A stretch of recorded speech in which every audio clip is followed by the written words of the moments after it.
Olá, Shalom meus amigos do grupo, Shalom More André. Estou aproveitando que estou aqui na casa de minha mãe e estou gravando esse vídeo para vocês. Eu gostaria muito de agradecer ao More André, a todos os amigos do grupo, por tudo de bom que tem acontecido em minha vida, pelo fato de eu ter conhecido a todos vocês. Vocês não sabem o quanto vocês são especiais para mim. E eu fico assim maravilhado de poder fazer parte de um grupo igual a esse. As aulas que eu tenho tido com More André têm sido assim fantásticas, de uma explicação assim fora de série. E eu realmente só tenho a agradecer do fundo do meu coração. Tá bom, meus queridos? Um grande beijo para todos. E fica aqui meu Shabbat Shalom. Nós sabemos que temos letras sofites e que as letras sofites elas vão começar a representar a partir do número 500, né? Então, 500, que é ali o raf final, não é? A primeira letra, ela é 20 naturalmente, e no final ela se torna então 500. Então, mas aí o men, né, vai vir o men, e o men vai ser o 600, o men final. Então esse men final aqui, ó, ele se torna 600. Tá vendo? É natural ele representar esse número 600. E aí, então, a gente teria que ter agora, olha, 600 e agora o 60, não é? O 60 é a letra Samer, que é a própria Shekhinah. Tá vendo? Então, muito bem. 60 é Samer e o Vav, que vai ser o 6, tá vendo aqui? Então a gente tem 600, vamos botar aqui, ó, 666. Muito bem, essa construção aqui dentro da Torá, até o Maria César estava pedindo esses dias na leitura, para a gente poder fazer uma construção sobre o que o livro estava falando, né? Sobre essa questão da entrada de Deus e etc, como isso funciona. Veja, então nós temos aqui uma letra Samer, né? E que é essa central aqui. Nós temos agora que ter, não é, um quadradinho aqui. Isso a gente está fazendo uma representação aqui das características, não é, científicas, diga-se de passagem, da luz, não é? Como a luz, não é?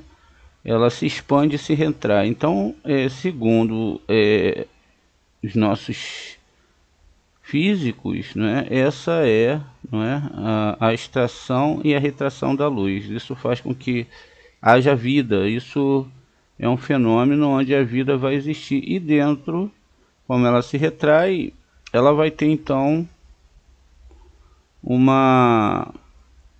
ponto aqui dentro, olha, um ponto. Veja, e aí é quando o Moré César explicou na outra aula, não é, sobre a questão dessa vinda do divino até o nosso mundo, não é, para que a gente possa entender, compreender, olha, como que tudo isso funciona. Veja, aqui essa é tida no sistema, não é? Porque há uma contração, então ela se torna ali na parte do meio, ela vem para dentro assim, depois ela tem a expansão.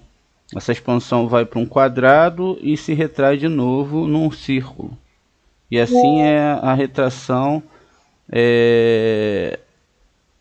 Essa é a retração e a questão, não é, que gerou toda a vida. Porque se não houvesse até o que é chamado de Big Bang, hoje está se mudando um pouco de ideia, nós temos teorias mas é a extração, é a expansão e a retração da luz. Isso é o 666. Então, como que pode algo assim gerar e ser uma coisa que a pessoa receberia como sinal do mal, se isso aqui é a vida, não é? É uma pergunta que a gente pode se fazer aí, não é? E entender esse conceito dessas três letras, 666. Três letras sagradas que têm uma representatividade muito grande na história da humanidade. Muito bem, é só para a gente abrir essa aula, para a gente começar então a ver outros aspectos, né, da nossa aula. Muito bem. Se vocês tiverem alguma pergunta, fiquem à vontade, já é o momento de fazer, senão a gente vai avançar aqui com a leitura do Zohar Kadosh. Veja como que é complexo a gente desmistificar as coisas, não é porque é coisa complexa demais, mas vamos em frente aqui. Então, aqui nós vamos falar das duas letras Nuns, não é? Rabi Eleazar fala sobre a letra Nun, que fica virada de cabeça para trás em dois lugares nos versos citados. Ele diz que quando a arca viajou, a Shekhinah viajou e não deixou Israel. E assim como ela manteve seu rosto voltado para os filhos de Israel, a Nun, que viajava com eles, voltou para eles. E o Rabi Shimon diz que depois que a arca descansou, as pessoas reclamaram e vieram e fizeram, né? Reclamaram, fizeram Malhut virar as costas para eles. Olha, vamos entender então aqui exatamente dentro aqui do verso de Bar Midbar 10:35. Vamos abrir aqui para a gente ter uma ideia mais plena e mais certa do que está sendo falado aqui.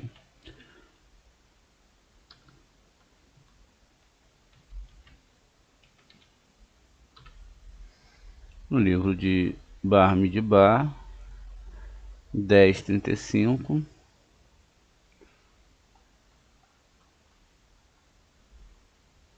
Tá aqui, ó, 35 e 36. Ó, vai ri, bençoar Aaron, vai omer Moshe, Kuma Adonai vai futsu oiverra, veia nosso, messaneira, mipaneira. E continua aqui embaixo. O Benehor Yomar Shuvah, Adonai Havivot Eleif Israel. Muito bem. A gente tem aqui então uma questão, não é, que a gente vai observar, ó, diz aqui, ó, quando a arca estava para partir, Moshe dizia: avança, Shem, e seus inimigos sejam dispersos, e que seus inimigos fujam diante de você. E quando parava, ele dizia: retorna, ó Hashem, que tu és milhares de Israel. Aqui nesse texto vocês vão observar, ó, que tem um Nun, tá vendo? Só que o Nun ele está muito fora do padrão, ele está de cabeça para baixo, ele está ao contrário das letras hebraicas. E aqui também eu tenho um Nun, tá vendo? É diferente. Existem muitos desses detalhes dentro da Torá. Letras grandes, letras pequenas, letras de cabeça para baixo. E tudo isso tem uma grande representação dentro da Torá e da história da humanidade, como nós vamos ver. Então veja, primeiramente o texto aqui do Zohar, não é, vai citar essa questão. Veja que a arca descansou, as pessoas reclamaram, né, e fizeram Malhut virar as costas para eles. Para quem? Para as pessoas. Ele continua descrevendo aqui. E aconteceu, quando a arca avançou, que Moshe disse, e o que a gente acabou de ler no texto de 10:35. O Rabi Eleazar disse que aqui devemos observar a letra Nun, que é invertida, voltada para trás. Aqui em dois lugares, significando a letra Nun, que está no início do verso, e aconteceu quando a arca avançou, e depois disso, por que pode-se pensar que alude a uma Nun curvada? Pois é sabido que uma Nun curvada é a fêmea, significando toda a Malhut, todo o nosso planeta. E a letra reta inclui tanto o macho quanto fêmea. que são Zerampin e Malhut. Explicamos aqui que a Nun curvada, sobre a qual se diz: e aconteceu quando a arca avançou, que Moisés diz: levanta-te, Hashem, Bar-Midbar 10:35, que na letra Nun curvada ele levanta-te. Você pode dizer, portanto, que ambas as letras foram escritas invertidas. Mas se sim, por que elas foram viradas novamente, olhando para trás dessa maneira? Vinde, e eis que nenhuma letra Nun é mencionada em um louvor alfabético. Feliz o que habitam em sua casa. Isso é Terlim 84:5. Lá não tem nenhuma letra Nun. Por que a letra Nun, que é Malhut, está no exílio? Os amigos explicaram-nos que está escrito sobre elas: a Virgem de Israel está caída, ela não se levantará mais. Amós 5:2. Muito bem, vamos dar uma olhada aqui no Amós 5:2 e vamos construindo devagarzinho as nossas construções aqui dentro do hebraico. Caído para não ressuscitar, e a donzela de Israel abandonada em seu solo, sem ninguém para levantá-lo. Aqui está, ó, Nefelá, não é? Lotosif com Betulat, Israel, Natashá, La Adematá, Ain e Mikmar. Veja, aqui existe um monte de segredos cabalísticos, né? Mas vamos nos colocar aqui que nós temos uma letra Nun em cima, tá vendo? E uma outra letra Nun aqui, ó. Essas duas letras Nun estão falando exatamente daquela parte que nós acabamos de ler. Perceba então como é importante a leitura no hebraico, não é? E aqui se segue então exatamente letras, não é? Ó, Nun com Nun, Pei com Tav, Lamed com Shin, Rei com Rei, não é? Então veja que coisa bonita. Muito bem, vamos então continuar construindo aqui o nosso entendimento, não é? Veja, então, ó, a Virgem de Israel, o que é virgem? A Virgem de Israel não é uma mulher virgem, nem que vai vir uma mulher virgem, não é nada disso. É a palavra Betulat, tá vendo? Ó, Beit, ó, tem o significado de Beit, que é mais ou menos como se escreve casa, não é? Faltou um Yud aqui. Um conector, não é? Um conector, a letra Lamed e outra vez a letra Tav. Então, aqui, ó, Saturno, Lua, Zerampin, que vão pegar todos os 6 planetas principais, Júpiter, vamos pegar, deixa eu começar direitinho aqui, é isso mesmo, Júpiter, Marte, Sol, Vênus, Mercúrio e também o satélite da Terra, que é a Lua. Então, essas 3 linguagens metafóricas para esses planetas. Logo, nós temos o mês de Tisherei, que é a criação do homem, também é quando temos Yom Kippur, e temos outra lua aqui. Veja, a construção aqui, onde eu falar com a moral, se a gente for levar mesmo que é a Torá, as pessoas vão ficar loucas, porque é muito acima daquilo que se imagina. Todas essas forças espirituais, elas têm que funcionar para que todo mundo tenha o seu tikkun de forma adequada nesse mundo.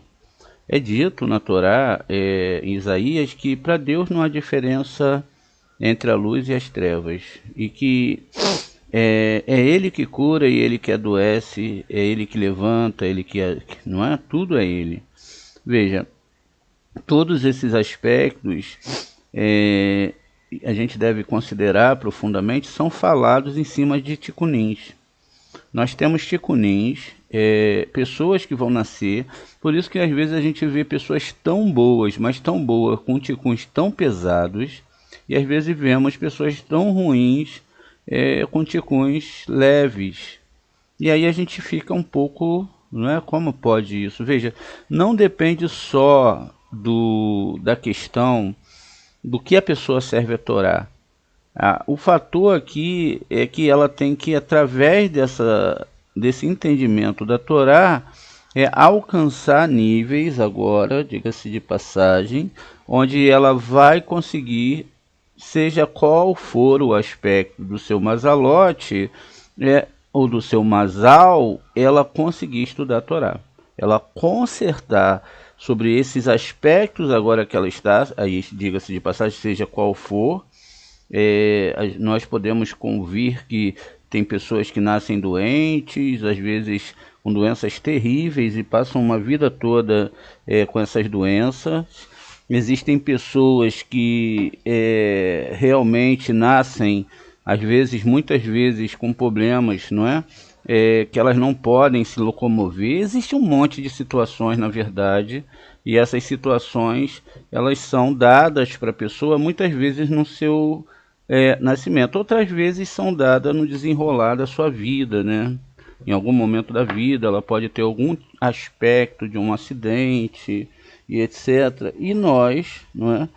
Como fomos configurados dentro de um não entendimento da Torá, logo salientamos que Deus, não é? Por que Deus fez aquilo, por que aquilo está acontecendo, quando na verdade nós devíamos entender essa questão da construção dos masais, não é? Um masal que a pessoa está sendo construída, não é?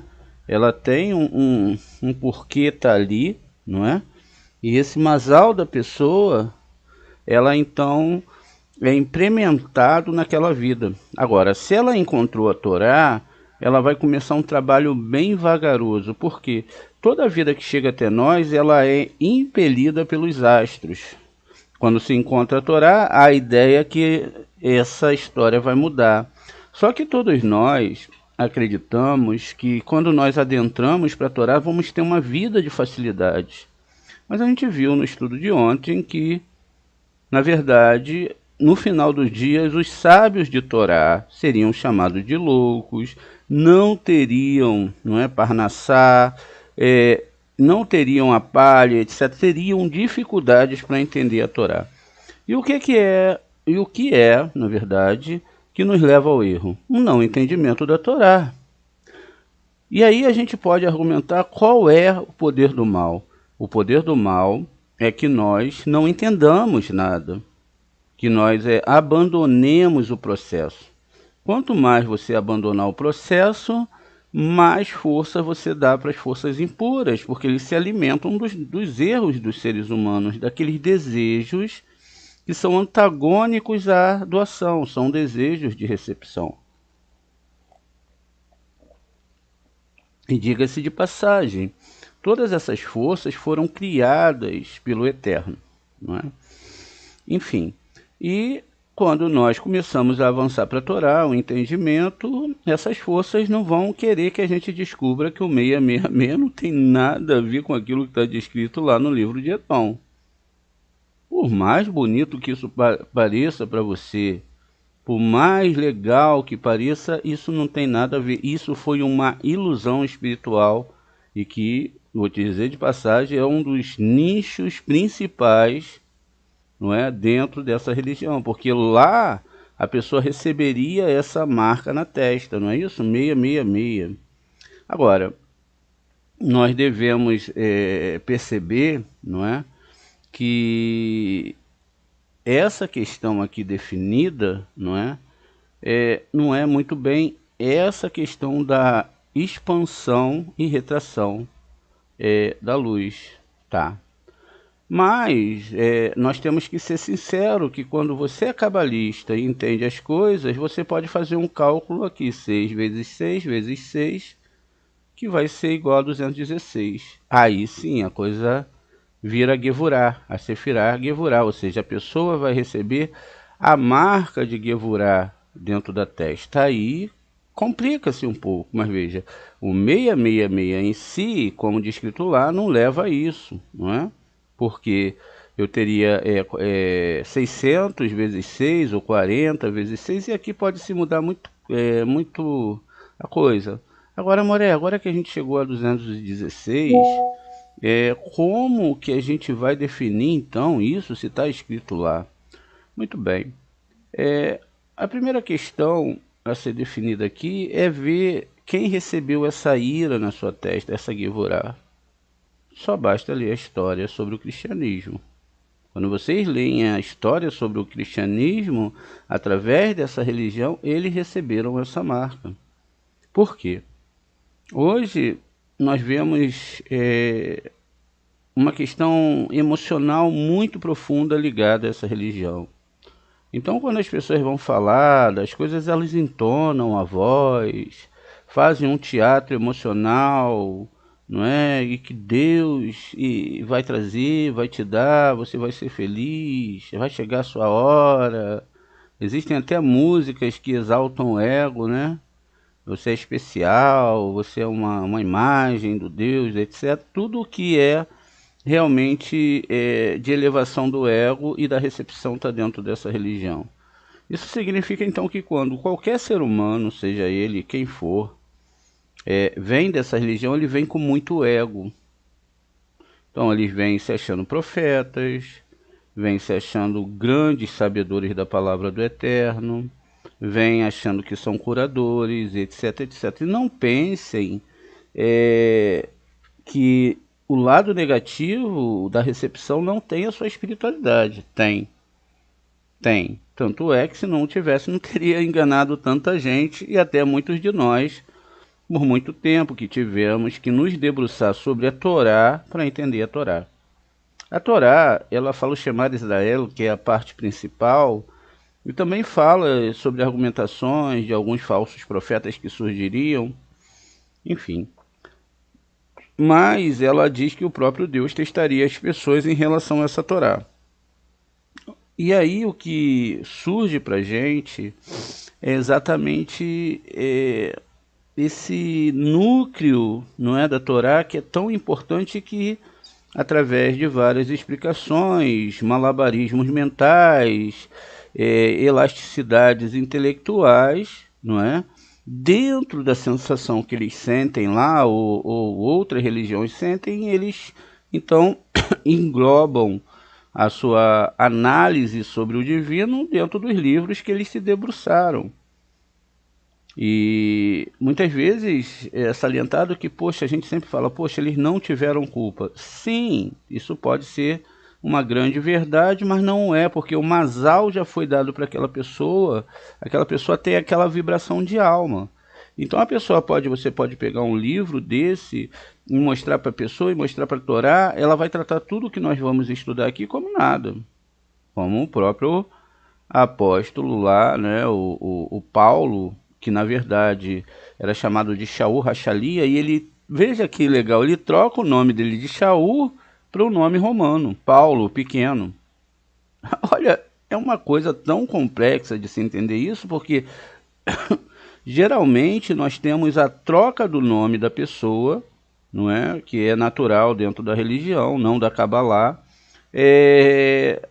para o nome judaico. Então é até bonito, porque realmente se a pessoa ela tinha um nome lá, ela agora tem um novo nome, um nome que às vezes se cria até muita mística sobre isso. Nós costumamos fazer a gematria, transformar o próprio nome, transferimos para as letras hebraicas e ali é onde nós fazemos o signo tônico da pessoa.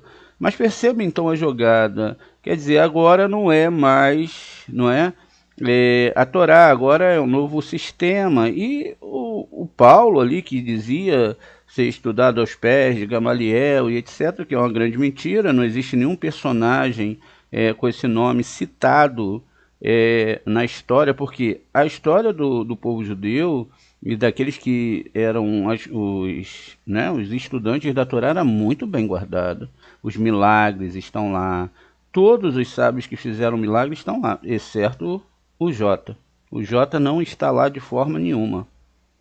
Algumas pessoas vão falar, porque implicaram, e o cristão ele gosta muito disso. O rabino tal se converteu, o rabino tal reconheceu. Tudo mentira. Inclusive, Agora, quando um grande sábio morreu em Israel, eles falaram que esse sábio, que foi o Kaduri, reconheceu o Jota como o seu salvador. Mentira! Diz que ele escreveu uma carta e deixou. Mentira, ele olhava para lá para as igrejas, que ele estava internado ali no hospital, e ele pegava a bengala dele, olhava para a igreja: Tumá, Tumá, imundície, tira essa imundície aqui de Israel. Então as pessoas têm que perceber isso, porque Dom, ele é um laço forte contra a Torá, não é? Mas está definido dentro da Torá isso. Muito bem. Mas a gente vai pegar todo esse nicho aqui e entender o que nós estamos falando aqui, o que é essa história nessa primeira e nessa segunda aula. Então veja só, vamos lá no finalzinho, a gente vai te dar a oportunidade. Aqui nós temos as duas letras nuns, está vendo? Uma aqui, ela não é maior, ela tem um tamanho natural e ela faz parte do texto geral, não é? E aqui no final também ela faz parte do texto geral. Muito bem. O que acontece?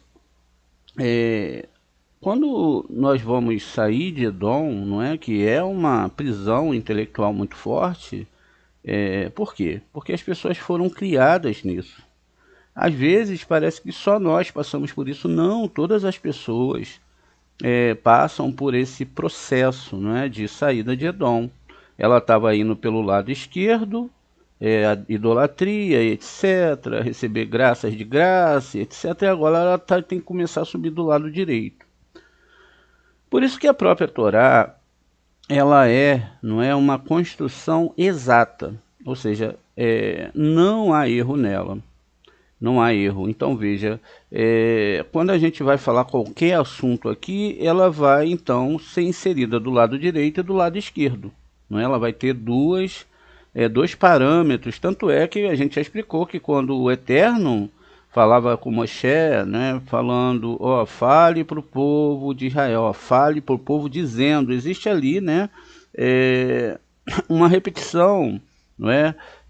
Onde ele repete falar e dizer. Quer dizer, como na Torá não existe nenhuma questão referente a essa questão de ter lá na frente fale dizendo, não é só fale ou diz, não precisa essa repetição. Ali está se falando de dois lados da árvore sefirótica. É lógico que, como a árvore sefirótica do mundo de Asiá, que é um mundo elevado, que se encontra com a alma, tem um nível para cima, também o nível da árvore da morte também é para baixo. Isso significa que se eu tenho um 2 lá no positivo, eu tenho um 2 no negativo. Se eu tenho um terceiro grau no positivo, eu tenho um terceiro grau no negativo.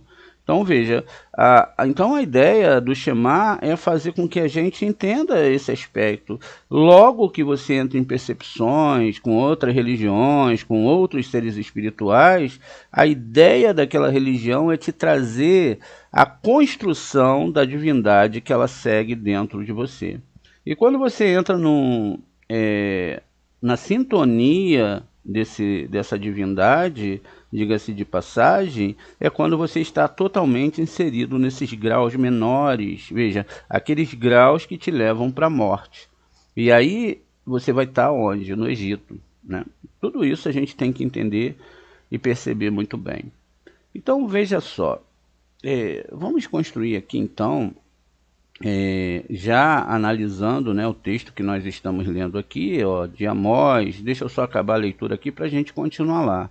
No entanto, está escrito acima: a arca da aliança de Hashem foi ante deles na jornada de 3 dias, para procurar um lugar de descanso para eles. Bar-Midbar 10:33. Assim que a arca viajou, a letra Nun estava viajando acima dela, ou seja, é Malhut, em cima de Malhut, já que a Sheriná estava residindo na arca. Venha e exclamou do santo bendito seja ele, pelos filhos de Israel, embora divergissem do caminho reto, o santo bendito seja ele, não quis abandoná-la, ele sempre voltou o rosto para eles, pois se não fosse assim, eles nunca teriam conseguido sobreviver no mundo. Muito bem. Então, a gente sabe que o assunto aqui é a letra Nun. O primeiro aspecto que nós temos que pegar dessas duas letras, ó, uma letra, ela tá, não é? Elas estão uma de costa para outra, elas não se olham, não é? Ela uma aqui e outra aqui. Isso significa, então, que elas vão ter que ser consertadas. E a gente percebe que vocês podem ver no nosso canal os 7.000 anos para retificação, não é? Veja, como elas estão de costas, percebam, elas estão aqui, ó, de costas, uma para outra, ó, costa a costa. Isso significa que ela vai ter que ser levantada, não é? E aí o que que acontece? Ela vai ser levantada no período de 6.000 anos, como diz o Zohar. Por quê? Logo que ela é levantada, ela forma a letra Mem final. E a letra Mem final é o quê? 600, que faz uma alusão a 6.000 anos para retificação. Quando nós chegarmos aqui nessas duas letras Nuns que foram levantadas, tá vendo? Informaram, ó, a letra Aleph, que é 600, então passou-se os 6.000 anos para retificação e só aqui agora a humanidade consegue se reestruturar. Agora existe algo muito sério aqui, porque você pode seguir a Torá com dor, pagando com processos muito sérios de dor, não é? Ou você pode seguir a Torá da forma correta. De qualquer jeito, a pessoa vai pagar ou aqui ou no guerrinão, o não seguimento da Torá. Veja, e aqui nesse Mem final, existe que não há saída. Não tem saída, não vai ter argumentação. A saída, a única saída é estudar a Torá e entender. E esse Mem final, veja, a arca, qual é o formato da arca? É esse aqui. É um formato quadrado. Em cima da arca tem 2 querubins, e etc, etc. A arca é a própria planeta Terra. Por que a própria planeta Terra? Imagine que todas as almas sagradas que estão dentro dos corpos, que muitas vezes submergem as almas dentro da sua vontade própria e não seguindo a Torá, estão aqui dentro. Dentro de onde, Moré? Dentro exatamente do planeta Terra. Então veja só, isso é muito importante de se saber, porque isso quebra um monte de dogmas de que a gente do que a gente tem em relação ao nosso planeta, não é verdade? Nós temos dogmas seríssimos em relação ao nosso planeta. Veja, pelo que eu saiba, né, pelo que eu saiba, a alma não tem raça, a alma não tem cor, a alma ela é, não é, algo, uma entidade que dá vida ao corpo e que todos, não é, ó, aqui, ó, todos têm uma alma. E se todos têm uma alma, não é, elas estão aqui, ó, dentro de Malhut. Tá vendo? Então, perceba que a gente tem aqui uma questão, não é? Muito grande, ó. Aqui, ó, de que nós estaremos sem saída no final. Ou seja, a divindade vai forçar tanto a humanidade, tá vendo? Ó, tanto que a humanidade vai ter que entrar aqui, ó, exatamente na letra Mem final. Por quê? O Mem representa, no Mem final representa, não é? Exatamente o 600, que é configurado em 6.000 anos. Veja, ó, todos, ó, é a arca, tá vendo? A arca é Malhut. Agora a gente para perceber isso, né? O planeta estava aqui e a gente tem um planeta todo dentro desse sistema. E aí então a gente sabia que, também que a Torá tinha 600.000 letras e que ela foi quebrada e que agora, não é, ela tinha que ser consertada. Então veja, aqui então, não é, a gente tem exatamente a primeira parte aqui do nosso, não é, do nosso passuque, que é como nós chamamos os versículos em hebraico. Não é versículo, a gente fala porque as pessoas entendem melhor assim, mas é passuque. Então veja, esse passuque, ele tem 24 letras. Veja, a gente tem aqui, ó, exatamente a primeira letra Nun, não é, do sistema, no versículo de Bar-Midbar, que é Números 10:35. Então aqui nós temos exatamente 24.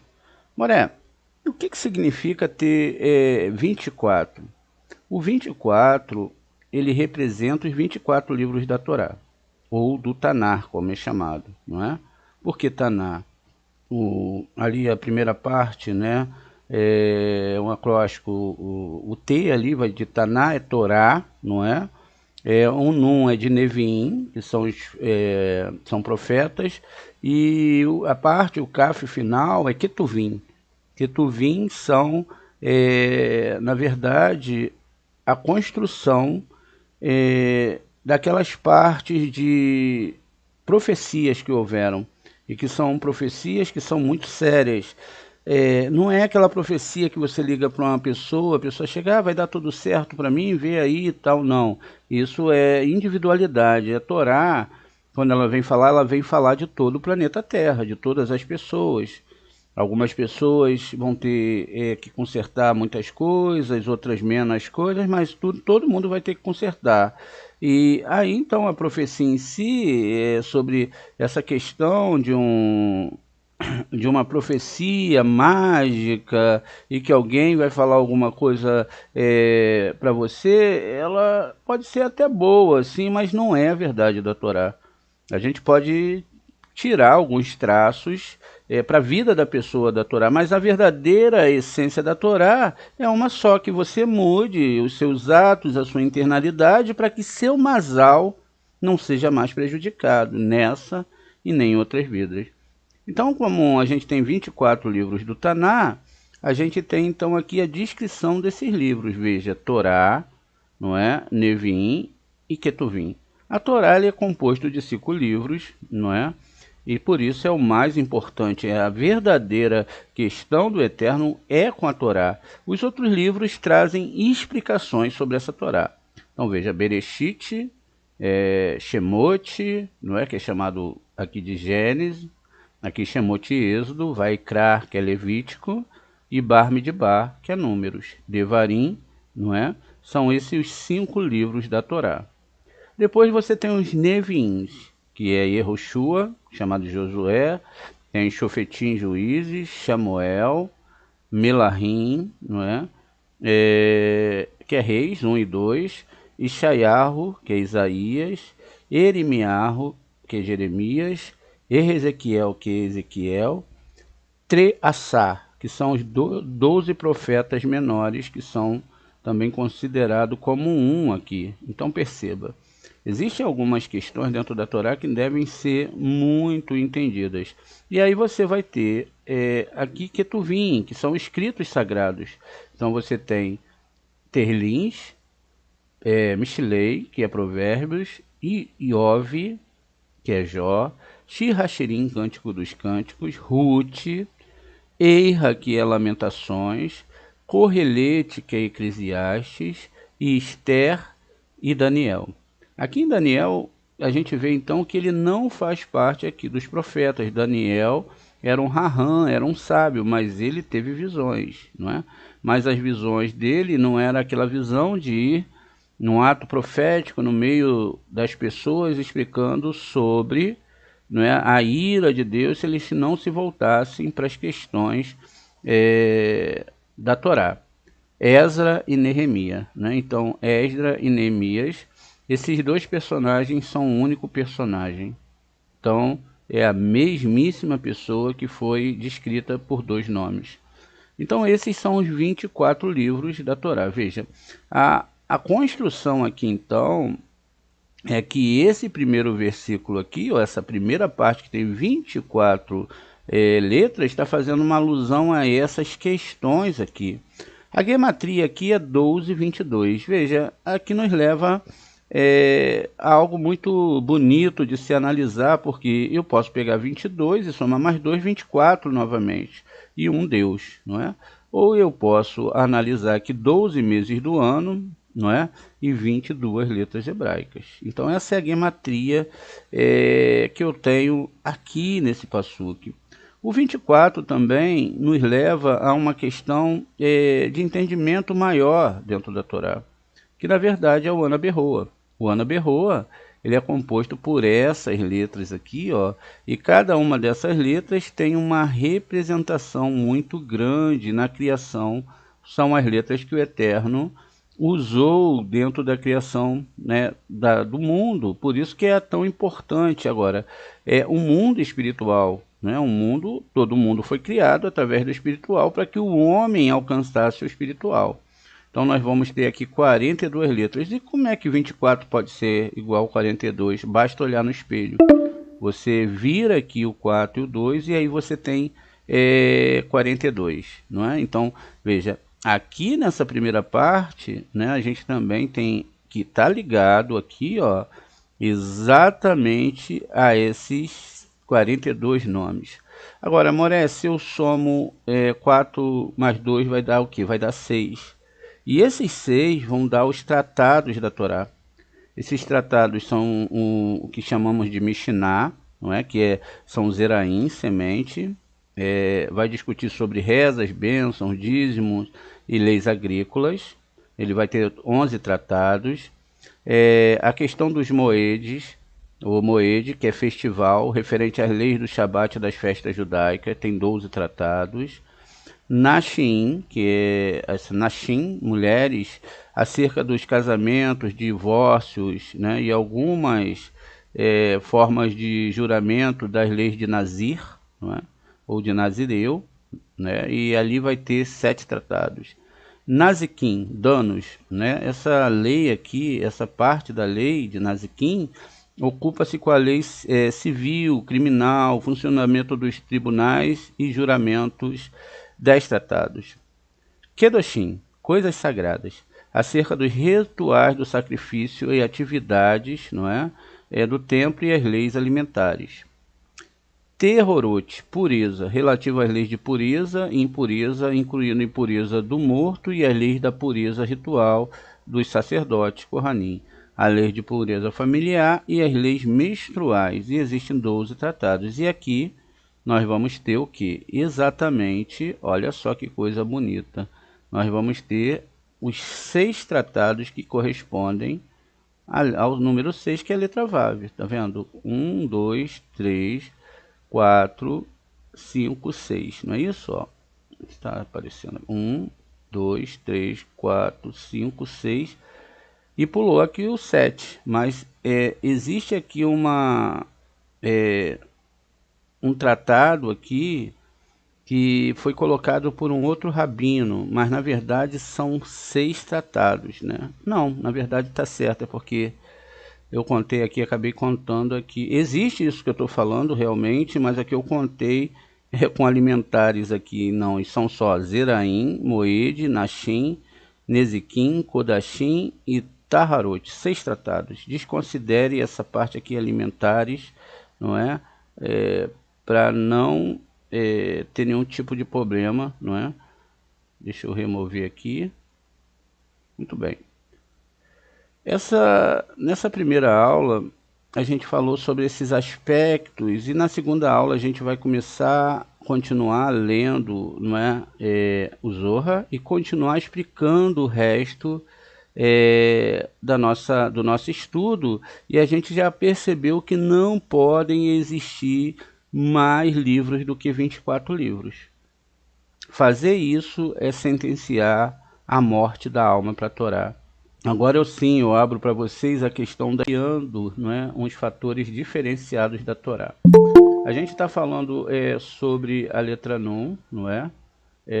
E essa letra Nun, ela está sendo descrita, como nós vimos no primeiro momento, que ela é Malhut. Trouxemos algumas explicações sobre isso, não é? Veja, porque a letra Nun, não é, que está sendo traduzida como feira, mas é uma má interpretação aqui, ó, é a letra Nun, que é a própria Malhut. Veja, todo o sistema que nós temos aqui.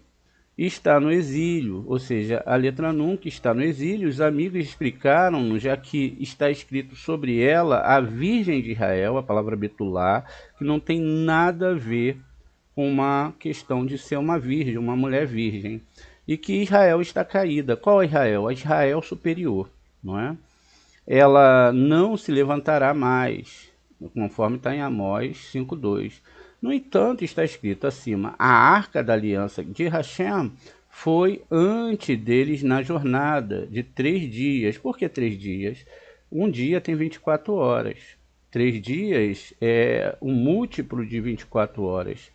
Então, 24 vezes 3, 72, que são os anjos que são usados para abrir o Masal e chegar a Shem. Ou seja, fazer a ligação dessa letra Nun, da Shekhinah, para que a divindade possa descer sobre o nosso mundo, para procurar um lugar de descanso para eles. Bar Midbar 10:33, ou Números 10:33.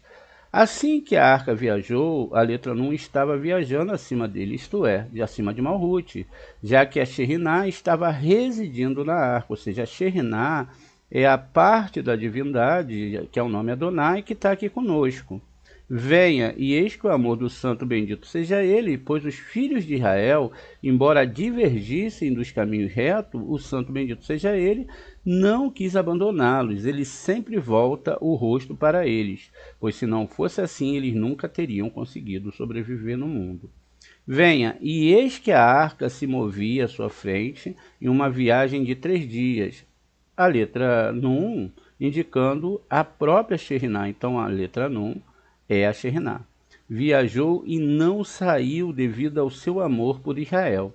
Ele virou o seu rosto de volta para Israel e ela se virou da arca semelhante a um jovem cervo que continua virando seu rosto de volta para o lugar que ele deixou quando ele saiu. Portanto, quando a arca partiu, o Nun virou o rosto para trás em direção aos filhos de Israel e os ombros de seu corpo em direção à arca. Portanto, quando a arca viajou, Moshe disse, levanta-te, Hashem, significando não nos abandone e voltes o teu rosto para nós. Então Anu virou de frente para nós assim, como quem vira o rosto para alguém que ama. Quando a arca começou a descansar, ela virou o rosto para trás de Israel e virou seu rosto em direção à arca, e ela devolveu completamente.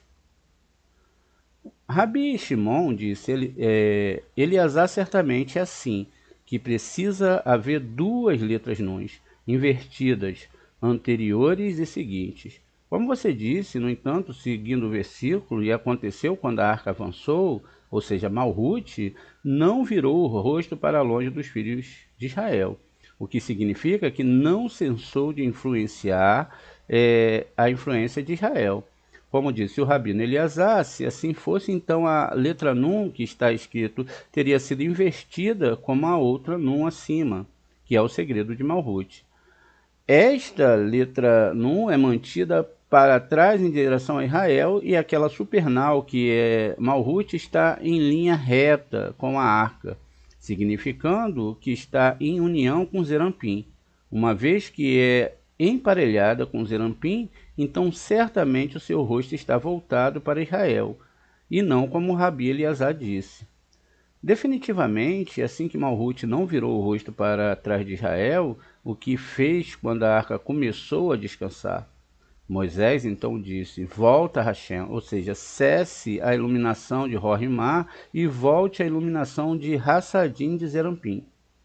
Então a arca ficou, significando que descansou, e a Shekhinah ficou do outro lado, significando do lado direito, que é Hassadim, recebendo das 3 primeiras sefirotes de Hassadim, que é o significado secreto do rosto de Zerampim.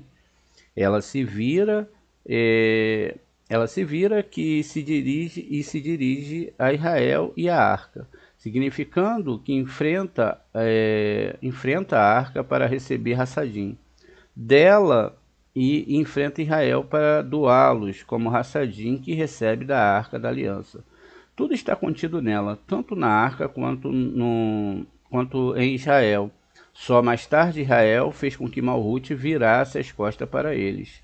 Como está escrito, e quando o povo reclamou, Bar-Midbar 11:1, por isso a letra Nun se inverte entre os versos, e aconteceu quando a arca avançou e quando o povo reclamou. O Rabi Eleazar disse, tudo o que eu disse é derivado do livro do Rabi Eba Saba, o ancião que disse que o Nun está virado para trás. Em ambos os lados dos versículos precedendo, e aconteceu quando a arca avançava, o rosto estava voltado para Israel. E seguindo, quando a arca inverte, se virando o rosto para a arca e de costa para Israel. Disse-lhe, dizia, né, direito que a escrita da letra Nun deveria ser assim. No entanto, o que eu disse, que virou as costas para Israel, não é devido à razão do descanso, mas sim devido à razão do seguinte versículo. E quando o povo reclamou. Você vai encontrar isso no livro do Rabi Amuná Sabá, o ancião, e é definitivamente assim. Muito bem. A gente agora, depois vai ler, acho que amanhã, né, vamos ler sobre a questão do coentro, não é? Ou seja, o maná que caía. E a gente segue aqui então com a nossa explicação, não é? Essas aulas, elas são criadas por nós, não é? E elas não, muitas vezes não são tiradas, não é, de nenhum livro, elas são criadas para que vocês possam ter o entendimento. Então é algo realmente nosso, né, do nosso grupo. Veja, então a gente tem aqui que a gente viu a primeira parte e vimos, não é, os segredos dos 24 livros que estão aqui. Vimos o Ana Berroa, não é? E vimos que a formação aqui dessa primeira parte está falando sobre os escritos do Eterno, os tratados, né, que são chamados de Mishnah. Na segunda parte aqui do versículo, nós vamos ter algo interessante, porque aqui nós temos 12,22 e aqui a gente vai ter 1014. Se somamos 10 mais 14, 24 novamente, né? Agora, aqui a gente tem 30 letras com 24 aqui. A gente pode dizer que nós temos a letra Lamed aqui, não é? E temos, porque é o 30, não é? E aqui nós temos, então, ó, 30 mais 2, 32 caminhos de Kabbalah, não é? Ou 50, que é a própria letra Nun. Os 4 aqui são os 4 nomes do Eterno, nessa configuração. Agora, eu posso somar 30 mais 24 e eu tenho, não é, 54. E aí, se eu inverto 54, então eu tenho o nome Adam. E dentro desse sistema, então, eu vou entendendo que está falando de Adão, que tem gematria 45. O nome Adão, que é tão falado por nós, não é? Ele é escrito da seguinte forma. É o Aleph, o Dalet, não é? E o Mem final, tá vendo? Então veja, aqui nós temos uma construção muito bonita. Por quê? Porque nós temos o Aleph, que está incluído na palavra Avot. O que são Avot? Avot são os patriarcas. Os patriarcas, eles são, na verdade, 3 sefirotes, que são Hesed, Gevorah e Tiferet. Logo aqui nós temos o Davi, tá vendo? O rei Davi, que é uma metáfora, não é, para o 14. Em algumas partes da Torá, no Tanar, Davi vai ser escrito com Dalet, Vav, Dalet. Ou seja, Dalet 4, mais Vav 6, 10, mais outro Dalet 14, que é a palavra Iad. E em outras partes ele vai ter um Yud a mais. Então vai passar a ter uma gematria de 24. Porque quando ele recebe esse Yud, que é 10, então 14 mais 10, 24, que são exatamente os 24 livros do Taná. E o último Mem tem uma Shia. O Mem final tem uma Shia. Veja, como é algo fechado, e a gente já explicou que a palavra Mashia é Ishimoa, a cérebro, toda a humanidade vai ter que entender o processo do Zohar Kadosh.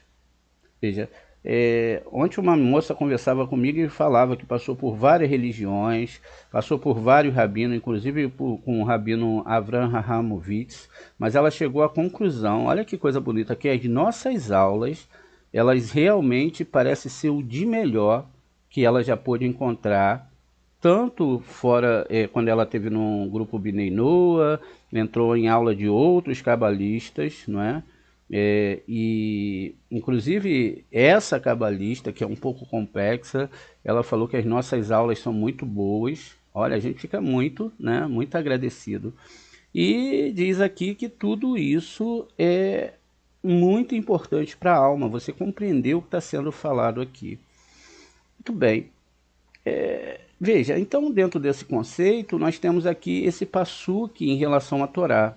Ou seja, cada passuque, ele tem um caminho ali, um local onde ele tem a sua posição. Por exemplo, Bereshit bara Elohim et hashamayim v'haaretz é o primeiro versículo, não é? E assim logo o segundo versículo de Bereshit vai ser o segundo, o terceiro, o quarto, e esse aqui é exatamente o versículo, não é? 4021 da Torá. Então perceba que esse 4021, se nós pegarmos aqui, olha, e seguimos com uma seta ao contrário, nós podemos somar 20 mais 4, que é 24 livros da Torá, com um Deus. Ou até mesmo 2 mais 4, 6, mais 1, 7, que seriam as Sefirot.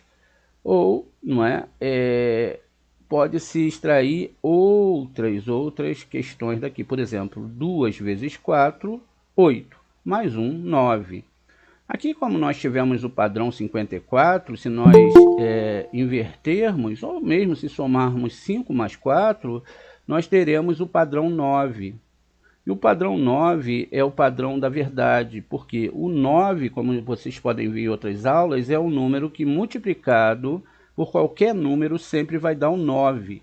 E aí o 9 ele está ali ancorado na palavra emet, verdade, Aleph, Mem, que é a parte central, e a letra Tav, que é a final. Essas três letras elas têm uma base, elas são ancoradas. O Aleph, ela tem uma base aqui, ó, muito forte.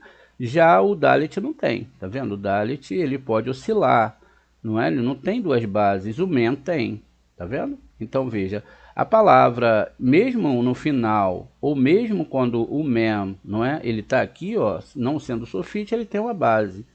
E a letra Tav, que é a última letra que representa a Lua, também tem uma Tav, né? E isso também vai ter, também tem uma base. Isso também vai estar ancorado, que o último nome sagrado, até onde o Yud se expõe, é o nome Shaddai, que está lá em Yesod.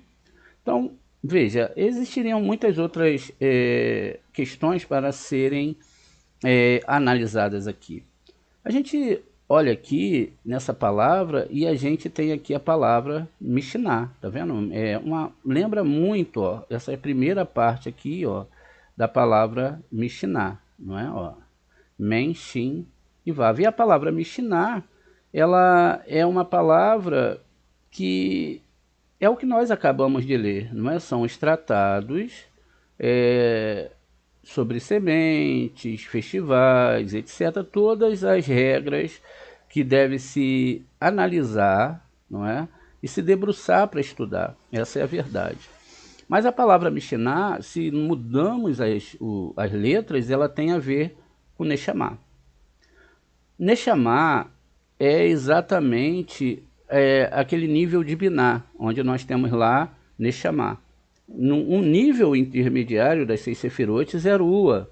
E a outra parte da alma que está em Malhut de Asiá, aí a gente tem 2 níveis de Nefesh, e esses 2 níveis, um representa essa vida mais animal, e essa parte fica no túmulo ali com a pessoa, até que haverá ressurreição ou não, não é? Ela tem que ser trabalhada para que ela chegue nesses mundos superiores e ela possa se agarrar ali no nível de Rua, e com um trabalho muito especial a pessoa vai chegar no nível de Neshama, o que não é algo realmente simples, e que é algo que exige muito, muito, muito empenho, não é?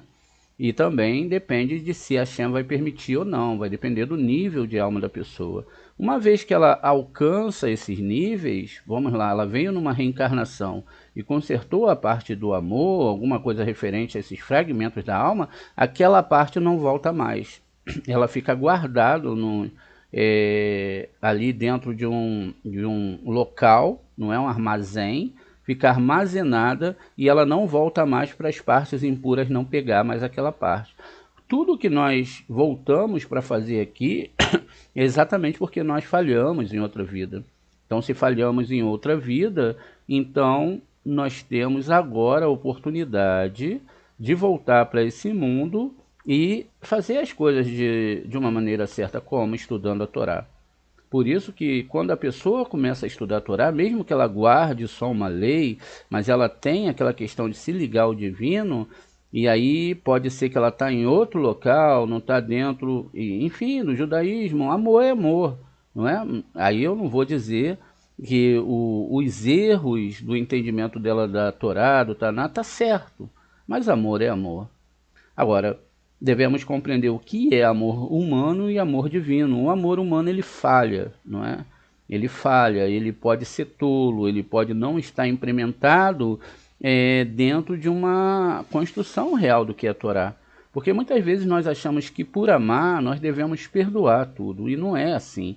Nós devemos corrigir o outro, mas desde o momento que não atropelemos o outro com o nosso ego. Nós temos uma Torá, temos todas as regras, temos que falar para as pessoas a verdade, etc.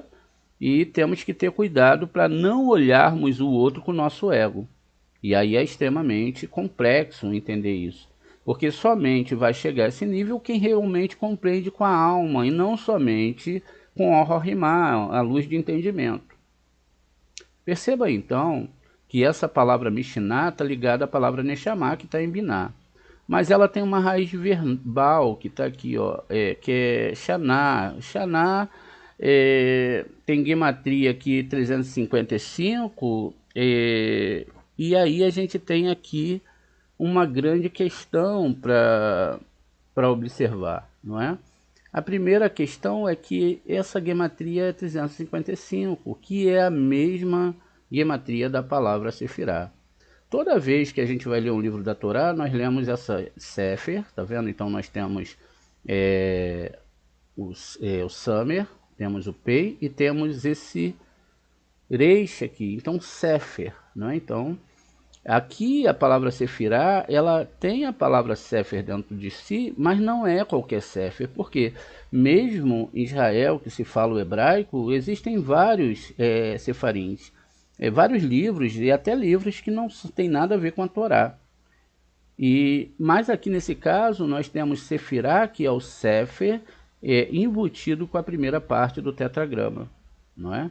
Essa primeira parte do tetragrama é o nome que liga Rorimá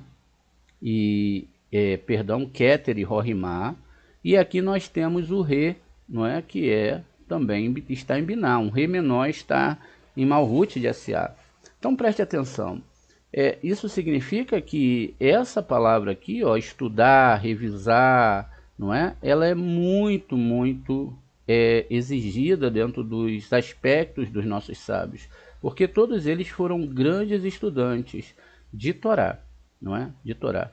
Existiram alguns sábios, não é, que eles tiveram algumas implementações dentro da Torá e que eles até avançaram por amor à Torá a conhecer outras ciências. E por incrível que pareça, eles foram sentenciados, porque mesmo eles tendo que aprender e deixar um grande legado para nós dessa Torá, eles então tiveram, não é, que passar por um aspecto de que eles deixaram de estudar a Torá em algum momento, não é?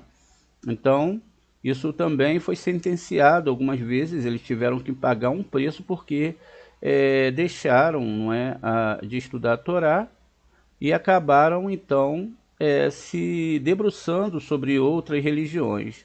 Mas enfim, nós devemos entender que tudo isso fez parte do masal dessa pessoa, assim como tudo que está sobre a vida das pessoas, não é? São e tem um significado especial, nada é aleatório. Eu gostaria aqui então, deixa eu dar uma olhada aqui e fazer uma comparação com o que nós temos aqui, ó, a palavra Xaná, que é uma raiz profunda para estudo, etc., que está ligado também à palavra Sefirá, tá vendo? E a palavra Sefirá, ou Sefirotes, é o que define, não é, aqueles círculos que são os planetas, são os masalotes e também são a internalidade do ser humano. E também está ligado aqui a palavra Neshama. Veja, é uma questão dentro da outra que vai sendo construída e você vai percebendo, então, as nuances da Torá. Quando nós temos aqui a Parashá Rae Sará, Vaierri, Ur, né? Raim. Veja, aqui existe uma regra gramatical onde a parte final aqui, o men final, ele é absolvido pela letra. Então veja, essa não foi a vida de Sara como na tradução. Essas foram as vidas de Sara. E aí diz aqui que ela aqui, ó, ela teve uma quantidade de anos, tá vendo? Então ela viveu aqui, ó, Meá, tá vendo? Meá, que é exatamente, né, uma questão numerológica, né, ou seja, 100, e aí a palavra aqui não está na plural, que ela viveu 100 anos, ou 100 ano, 100 o plural. Essa palavra aqui tem a mesma palavra, pode se mudar os sinais maçoréticos dessa aqui, ó. Estudar, revisar, entender, veja. Então isso significa que a palavra ano também significa uma codificação para Sefirá. Percebam então que nós temos aqui algo que resolver, não é? E aí diz aqui que ela viveu 127, ó, Veazrim, não é? E 20, ela viveu mais 20, e também se repete aqui no significado singular, não é, do ano, e não como ele teria que ser. Aí sim, depois que ela vai chegar aqui aos 7 anos, e Shiva, não é 7, e aí sim 7 anos. Aí o plural foram aqui codificado, ou seja, 7 anos. E aqui continua então que essas, olha, essas, não é? Esses anos, não é? Esses anos foram as vidas de Sara, porque o men final foi absorvido aqui pela regra gramatical da Torá, não é? E aí sim é repetido o nome Sara. Muito bem, veja que coisa bonita. Então, isso significa que se eu pego 100, eu tenho a árvore completa, não é? Se eu tenho 20, eu tenho duas sefirotes ali, ou duas árvores sefiróticas. E se eu pego 7, eu tenho um zerampim. Mas se eu pego aqui e faço um padrão, não é? A gente tem outra parte que vai falar na Torá, que me é fresco aqui na memória agora, sobre a história de Esther. E diz que ali se reinavam, o rei ali, reinava sobre 127 províncias. Lá na construção, não é? Quando a gente sabe que quando é falado Ahasverosh não é o eterno. Então falar Ahasverosh, o rei Ahasverosh não é o eterno. Mas quando cita o nome rei somente, sem nenhum título, sem nenhum nome próprio após, nós temos então que era Shem. Isso também se dá no nome do rei Shilomon, que muitas vezes está se falando de Shilomon, mas são mundos espirituais, e por isso que se deve ter muito cuidado sobre qualquer observação que se faz sobre a Torá. Então a gente vê aqui uma fase reencarnatória. Muitas pessoas têm questões profundas sobre a reencarnação. Nós devemos observar que aquilo que nós chamamos de mente, psicoses, que é a passagem dessa alma que habita o cérebro, não é? Nós temos alma em vários aspectos do nosso mundo espiritual e pula para outro corpo. Essa questão, ela é uma questão de que agora essa consciência vai nascer com o novo Cri, não é? E esse novo Cri, ele então, como vai falar no livro de Esté, por isso que vai ter Vasti está ligado a vestuário, troca de roupa, e aí o rei queria que ela aparecesse sem roupa, é uma alegoria para a alma, e etc. Tem toda uma construção ali, enquanto Esté, você pode ler como Seter, há um segredo, e Esther também significa Sheriná. Veja, a ideia ali não é que uma mulher ou que uma pessoa, né, foi até um certo grau, tomou a posse daquilo tudo, mas que a Sheriná, que é a Esther, toda a parte feminina ali que está sendo descrita, ela vai perante o rei e o rei estende para ela, era possível estender ou não, né, o seu cetro, que é a letra Vav, ou seja, Zerampim. Ou seja, o aspecto da Sheriná quando casa com o Eterno, e ali ele vai então sentenciar cada vida no plano que existe. E aí pode se perguntar, mas Moré, é só quem estuda a Torá? Não, todas as pessoas estarão, né, construindo algo, mas a gente sabe que a intelectualidade, o entendimento, o que a pessoa acredita é aquilo que foi desenhada para ela. Por isso que quando Avraham, que era Avram na época, saiu lá de Ur dos Caldeus, ou seja, da Babilônia, o povo judeu que nós temos hoje, segundo os relatos da Torá, no nível Pesha, são descendentes de babilônios.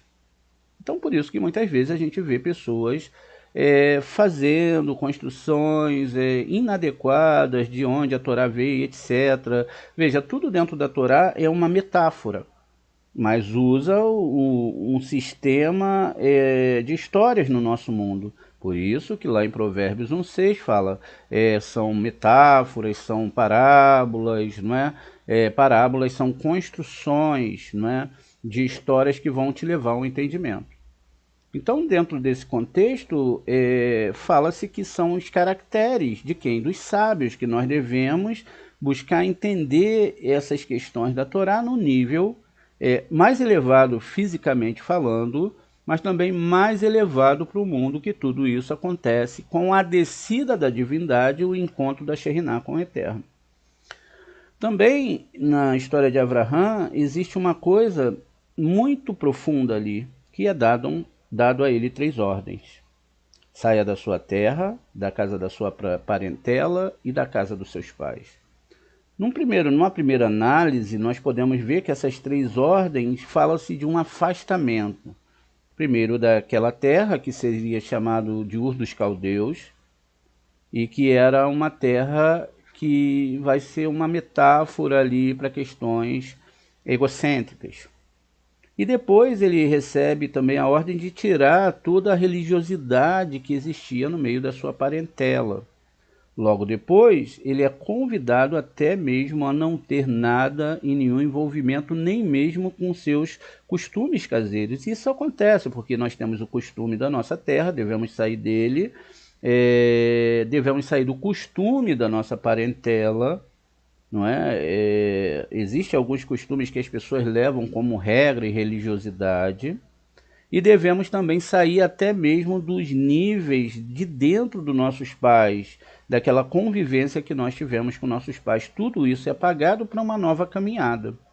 E essa caminhada só pode ser feita através de Avraham. Veja, Avraham tem no início o Aleph Beit, ou seja, todo o alfabeto hebraico. É assim que é chamado o alfabeto hebraico, não é? Então, é uma caminhada que depois ele absorve ali uma letra rei, do nome de Sarai, que era Sarai, se torna Sara, como está aqui, ó.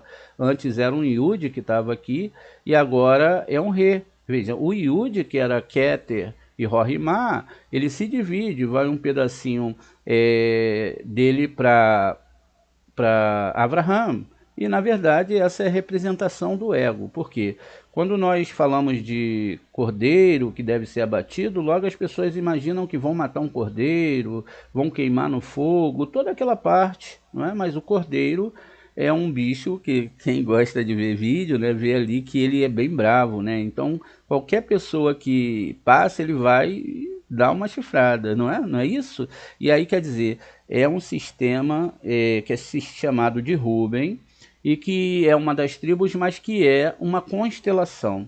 E também está ligado internamente ao ego do ser humano, ou seja, o ego, juntamente com todos esses deuses pagãos, com a ajuda de Hashem, eles devem se sentenciados a essa Torá.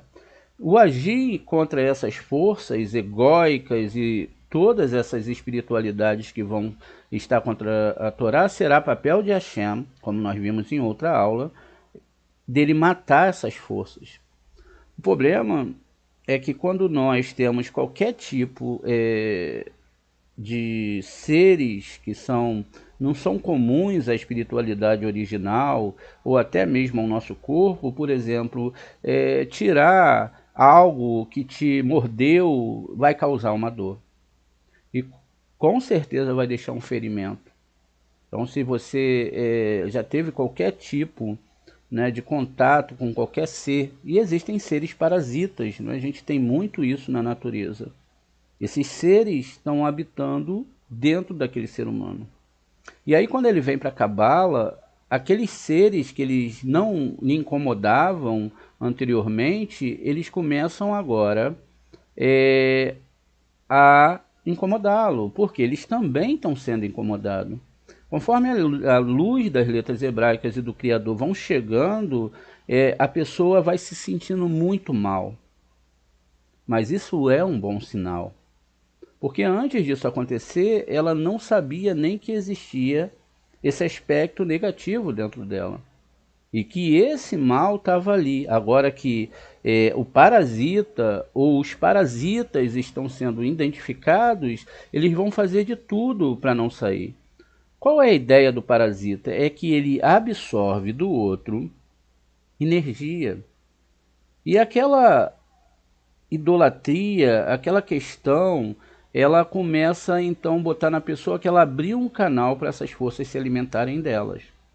Então, a partir do momento que elas vão perder a alimentação dela, imagine só, a Torá fala no nome de outros deuses, veja, não é os deuses que você acredita aqui no Brasil, de outros deuses, não estarão sobre os seus lábios, significa que quando você fala naquela entidade, você então está chamando a atenção daquela entidade. Por exemplo, você está na rua, alguém grita o seu nome, pode não ser você, mas é o nome igual, ali é a mesma coisa, mas é outra pessoa, você também olha, e aí chamou a tua atenção. Quando você cria com a sua boca o nome desses deuses, então eles olham para você, e você então começa ali, pode começar uma adoração, uma idolatria, ou qualquer coisa que confunda a sua mente, e aí é onde eles entram. A partir daquele momento que ele entrou, aquela idolatria, aquela questão, ela entra, ela começa a se alimentar de você. Isso acontece muito, eu posso citar o cristianismo, porque eu vim de lá, no cristianismo. Você vai lá, recebe aquela, não é, aquela coisa e tal, e logo que sai dali, você vai para casa, você começa a sentir um vazio muito grande. E aí você tem que voltar lá de novo, não é, naquela energia de idolatria, aí você vai para casa. Daqui uns dias, ou um dia ou 2 dias, você então está mal de novo, porque aquela entidade que está ali e que chamam de Espírito Santo, na verdade que vai contra toda a Torá do Eterno, é a falsa Shekhinah, a falsa sensação do Criador. Mas infelizmente muitas pessoas estão imbuídas e vivendo aquilo ali. Por isso que é muito mais fácil você tirar uma pessoa que está nesse nível, que nunca teve uma experiência espiritual, do que tirar aquelas que tiveram, porque elas não querem estudar. E o lado negativo, ele é tão esperto que ele fala que a letra mata. Né? Olha que, ó, a letra mata. Quer dizer, você estudar mata. As letras hebraicas não tem nada a ver. Continue aqui vivendo dessa espiritualidade. Então, a pessoa, ela acaba... e aí a gente sempre diz, né, inocentemente, mas estava no masal da pessoa, era ali a estação que ela se ligava, então ela continua indo ali. Quando ela então se propõe a estudar, ela fala, vamos analisar algumas coisas aqui dentro desse livro, porque aqui é me dito que eu tenho que ter fé em fulano de tal, e esse fulano de tal vai me salvar. E aí agora eu não tenho que ter mais preocupações nem com meus pecados, porque eles serão totalmente perdoados. Na Torá não existe essa coisa de Deus tirar de você um ticum que você tem que cumprir. porque seria desonesto com as outras pessoas. Por exemplo, provavelmente, se a pessoa matou, ela vai morrer. E isso aconteceu várias vezes.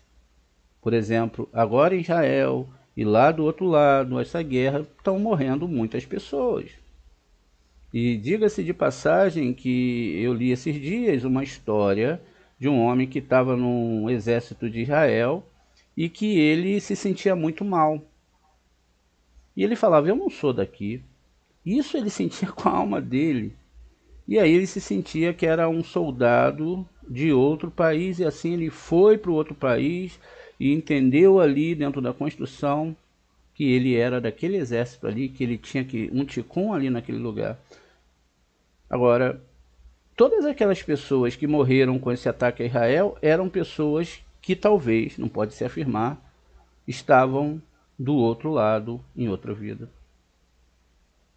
Ou talvez seja a reencarnação daquelas pessoas que foram mortas quando Israel foi tomar aquele local ali para montar ali Israel.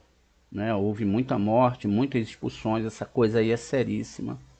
Veja, tudo vai e volta.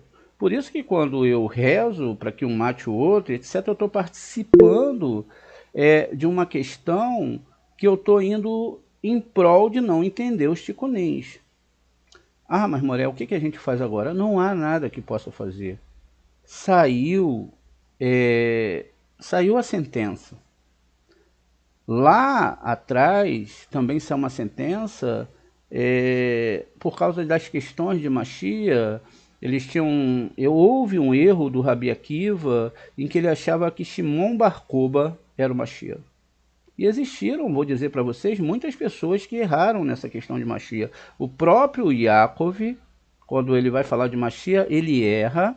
O próprio Moshe passa com uma discussão com o Eterno, ali na questão da sarça ardente, onde ele não entende porque seria aquele período que Israel sairia do cativeiro. Ele fica, mas Hashem, nas minhas contas aqui, tá errado, não tá certo, não é? A gente tem toda uma gematria para fazer isso, porque Yaakov errou.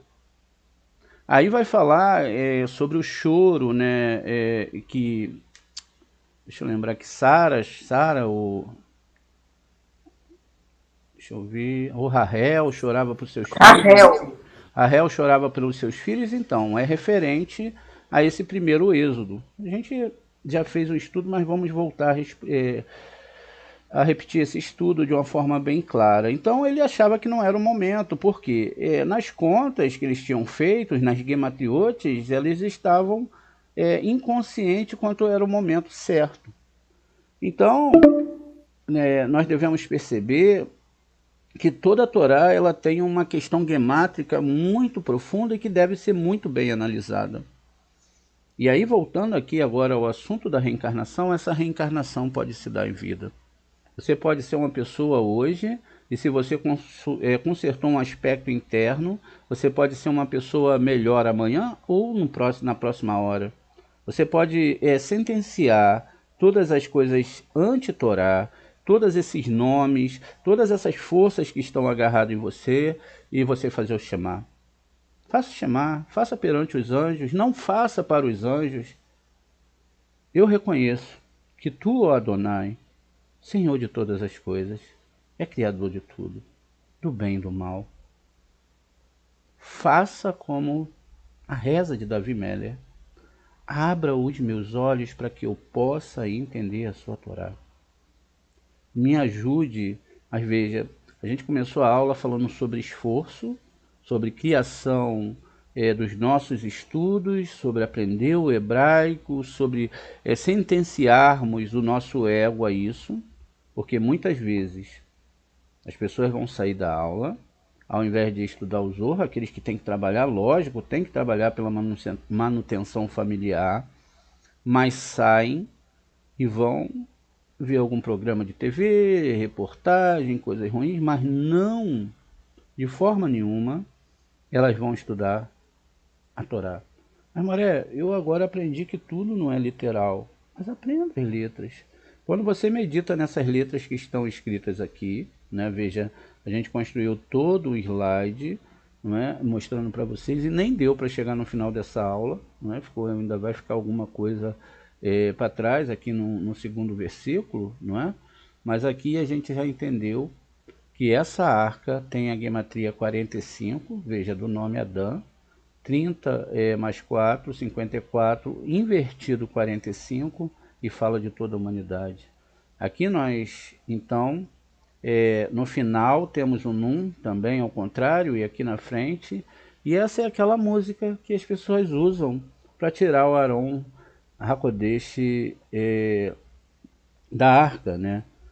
Então essa canção, ela é uma canção muito especial, não é? E que pode ser usada por uma parte religiosa, ou pode dizer também que a gente está elevando Malhut. Então eles cantam: Vai bençoaram, vai o Moshe, Kuma Adonai, vai futsu oiverra, vai nosso mifaneha, mipaneha. E aí vão completar a canção e vão tirar a arca. Faça essa canção para sua alma. Tire de Malhut, de dentro do seu corpo, tire a sua alma para Hashem. Peça a ele, por favor, Hashem, escreva o meu nome na tua Torá. Sentencie-me, crie em mim a vontade de estudar a sua Torá. Que os meus sonhos e tudo que eu vou fazer hoje seja para ti, amando o meu próximo, né? Deus acima de todas as coisas, e o próximo como a ti mesmo. E nisso cabe aquela lei: o que eu não quero para mim, eu não faço para o meu próximo. Se eu não gosto que fale de mim, eu também não falo do outro. Se eu não gosto que as pessoas vejam os meus defeitos, eu não olho com o meu ego o defeito do outro, mas vejo que ali tem uma alma, e que toda a história é criada por Hashem. E ele não faz diferença entre o bem e o mal, ele que cria todas as coisas, todas as histórias, cada um vai passar pela sua dificuldade, os seus enfrentamentos espirituais, mas não desista dessa Torá. Porque essa Torá, como a gente viu aqui, na gematria agora de todo o Passuque, não é? Porque a gente fizemos gematrias em relação à parte, há uma divisão aqui na Torá, e ele tem gematria 22 letras. Isso significa que só através do alfabeto hebraico. E o final aqui é 36. E o que é 36, não é? É 3 mais 6, que é 9. E 9 é a palavra Emet. Hashem é o Deus da verdade. Hashem é o amor puro. Hashem é aquele que sabe de todas as coisas. Ele não é um Elohim, ele é o criador de Elohims e também o destruidor de Elohims. E a ele seja toda honra, não é? Toda kevod e tudo que nós possamos fazer, porque o Criador é quem cria tudo.